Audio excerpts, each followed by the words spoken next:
गाह्रो भएको हो खै त्यो म बोक्छु हैन गाह्रो भएको छैन पर्दैन म लगिहाल्छु नि ए खै त्यो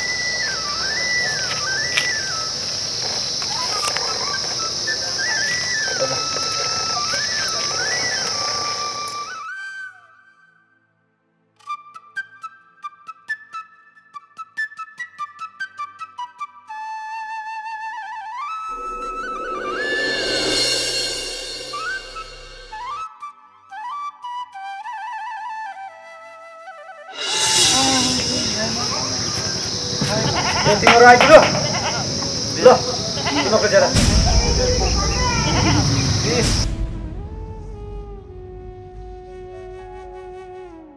पढ न ल दाइ यो त अलिक कम भयो कि यत्रो बाटो छ झन् गरिब दुखी भनेर काम दियो उनीहरुको ठुलो कुरा ल 50 रुपैयाँ थप्दे ल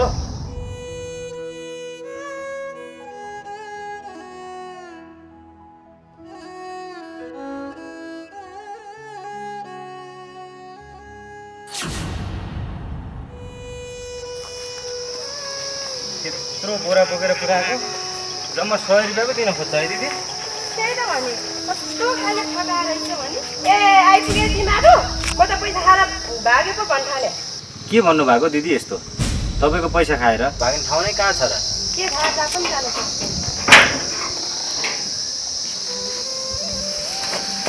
दिदी बस्नुस् न यता भयो पर्दिन जति बस्नु म बसिसके नरिसाउनुस् न दिदी त्यसले आफैलाई बिगार्छ बिगार्छौ कि सपर्छ त्यो तिमीले मलाई सिकाइरहनु पर्दैन तिमीको बाउ मर्दाखेरि दिएको पैसा मलाई चाहियो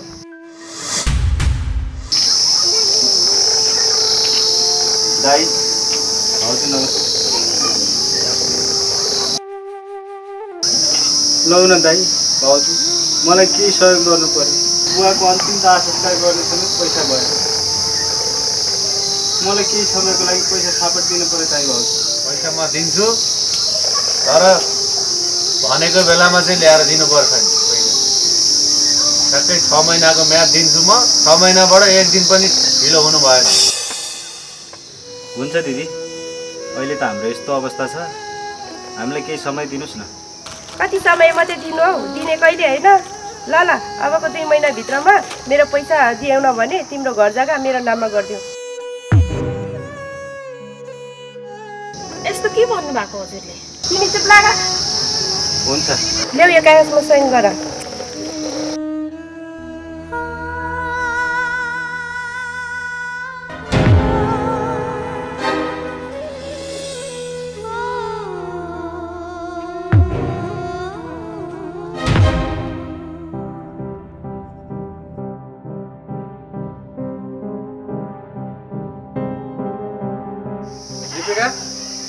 के भयो पैसा दे तिनीहरुले केको पैसा दिनु त्यसो पाखेला दिएर बेकारमा भएर चाहिँ के भने तिनीहरु के भन्नु र पछि दिन्छु भनेर छ कागज गरेर ए भइगयो नि त ल एउटा बेत रमाइलो गरौँ ल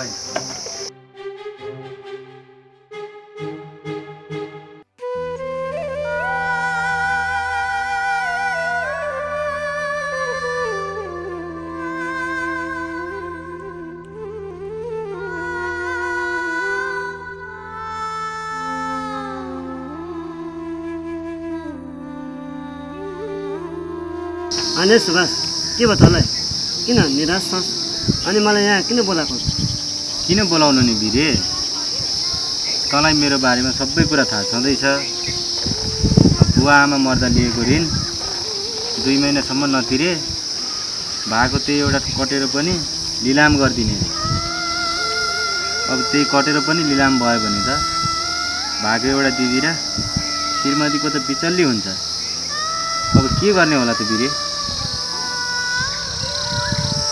अब के गर्छस् त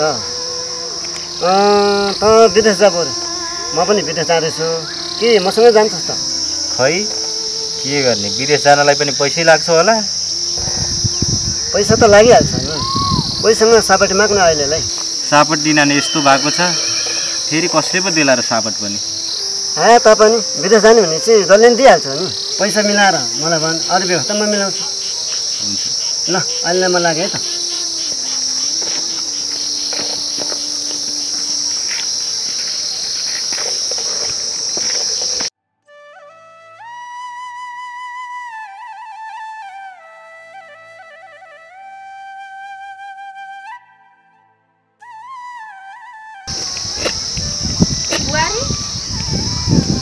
कहाँ गएछ?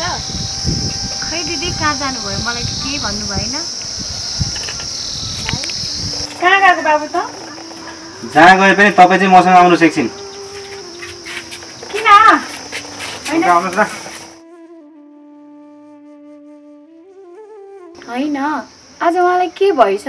मलाई केही नभनी दिदीलाई कहाँ लिएर जानु भएछ?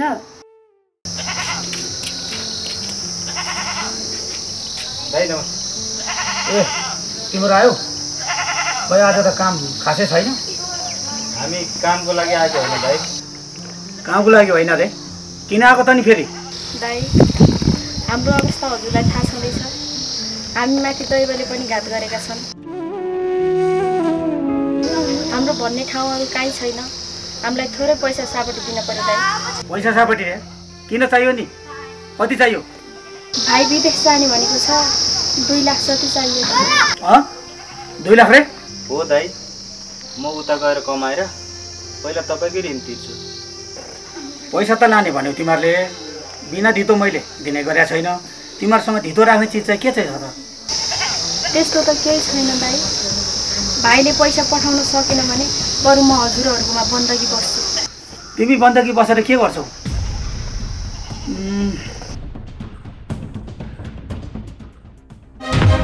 बुहारीलाई राख बन्दगी, अनि मात्र दिन्छु पैसा म। टिकालाई बन्दगी राख्ने के हुन्छ त? अनि पैसा नआउन्जेल त हो नि। पैसा आएपछि पैसा दिनु, लिएर जानु।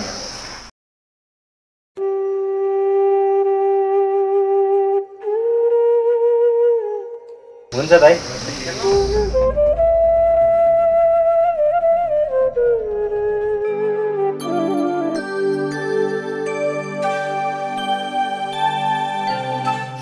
छिटो गर्ने बुढी।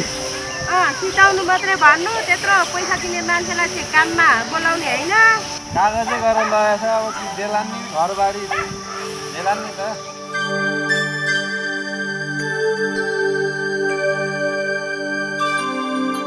ल हिँड, भोलि गरौँ ल अब।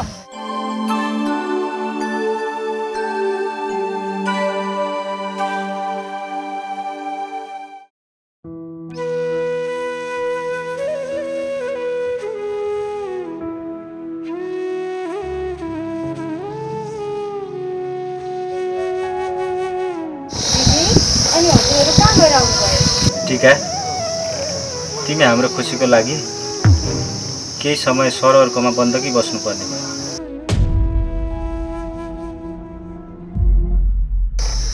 होइन, यो हजुर के भन्दै हुनुहुन्छ? हो बुहारी, भाइले ठिक भन्दैछ।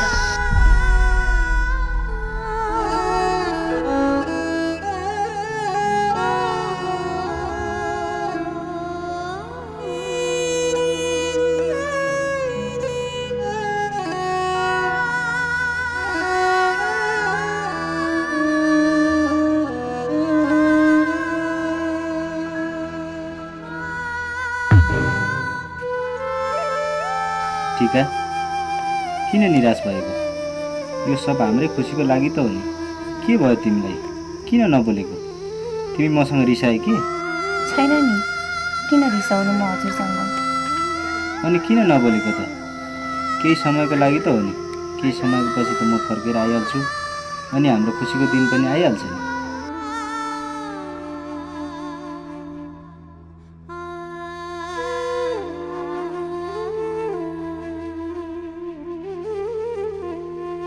सरवर दाइ, ए आइपुग्यो तिमीहरू?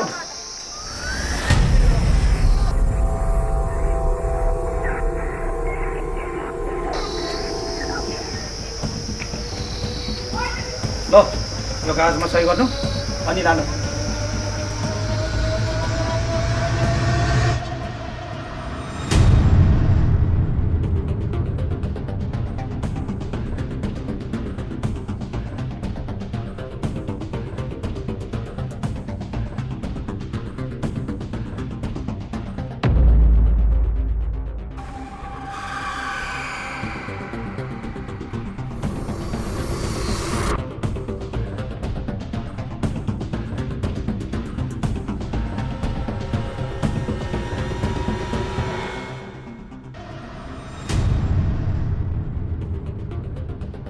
ल जति भएको छ यो पैसा लिनु, बाँकी पैसा चाहिँ चेकबाट लिनु है।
हे भगवान, मेरो भाइको रक्षा गर। यत्रो सपना बोकेर विदेश जानु परेको छ, बुहारीलाई पनि बन्दकी राखेर। मेरो भाइलाई केही नहोस्, राम्रो कमाइ होस्। मेरो भाइले राम्रो कमाइ गरेर पैसा पठाओस्, राम्रोसँग फर्कियोस्।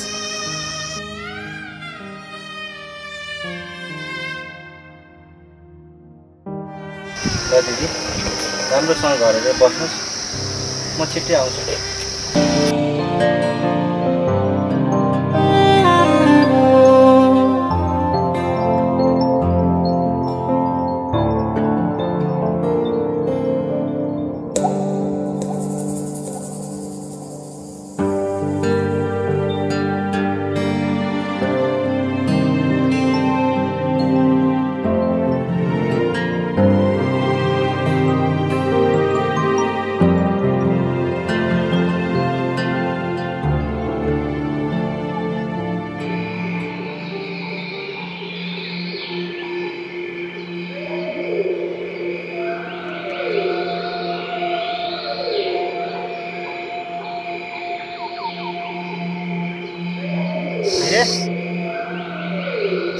कति ढिला गरेको तैँले? अब घरमा यसै त हो नि। ल दबाई प्रपर्टीहरू त सबै हालिस् नि।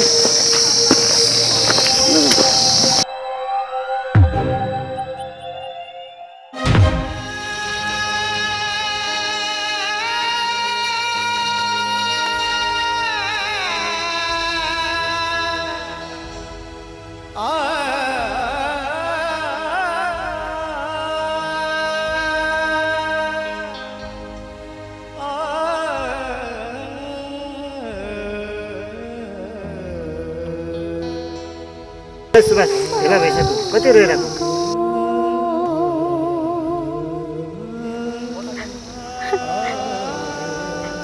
टिका किन रोएको? यस्तो बेलामा त खुसी पो हुने हो। ए टिका, टिका, ओ टिका, अन्त कहाँ गइछ यो? राम्रोसँग बस्छ है, म छिट्टै आउँछु।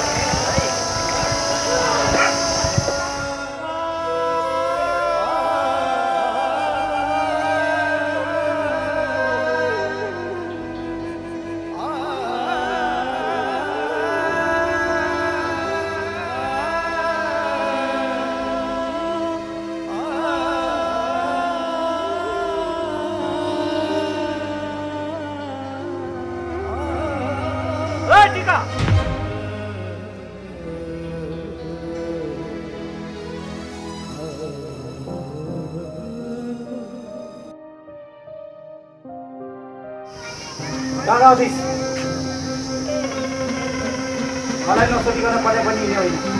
यतिसम्म मलाई नसोधिकन टोइलेट पनि जाने होइन, किनकि मेरो बुढाले मसँग कागज गरेको छ, बुझिस्?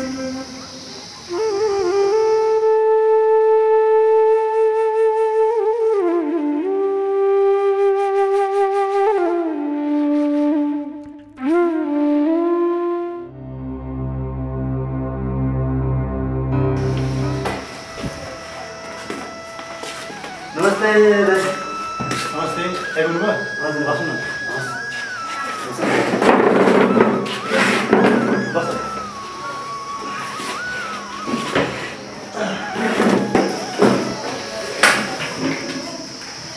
मैले काठमाडौँमा चिनेको राम्रो मान्छे भनेको विदेशै पठाउने उहाँ नै हो आफै कुरा गर्दा हुन्छ ए अस्ति तिमीले विदेश जान खोजिरहेको छ भनेको भाइ उहाँ नै हो हजुर हेर भाइ विदेश जान त अब गाह्रो छ अलिकति खर्च पनि लाग्छ के छ पैसाको बन्दोबस्त छ कि छैन पैसा त पुगेको छ दाइ तर चेक पुगेको छ ल भाइ ठिक छ अहिलेलाई चेक दिइराख म उताको काम के कस्तो हुन्छ प्रोसेस मिलाएपछि तिमीलाई खबर गर्छु सबै पहिले दिनुपर्ने हो दाइ पहिला दिएको राम्रो नत्र अहिले 1 लाखको चेक चाहिँ राख्नुहोस् काम भएपछि अरू हुन्छ के बच्चा ल्याऊ म त प्रोसेस मिल्यो भने तिमीलाई बोलाउँछु हुन्छ चेक पनि छ यसमा यो चाहिँ तपाईँलाई खर्च लाग्छ ल भाइ यता चिन्ता नगर प्रोसेस मिलेपछि म तिमीलाई खबर गर्छु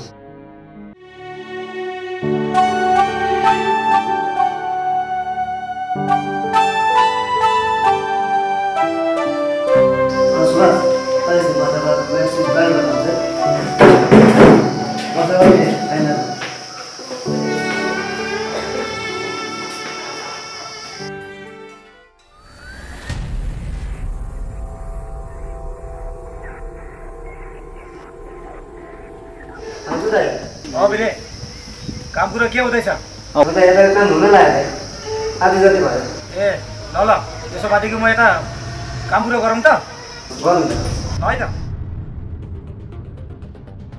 नमस्कार यहाँहरू हेर्दै हुनुहुन्छ अँध्यारो टिभी आज एउटा निकै दुःखद खबर लिएर आएका छौँ सुर्खेत बराहाताल 1 काफलगैरा घर भएका सुभाष खत्रीको काठमाडौँमा बाटो क्रस गर्ने क्रममा गाडीको ठक्कर लागि उनको घटनास्थलमै मृत्यु भएको छ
Tolong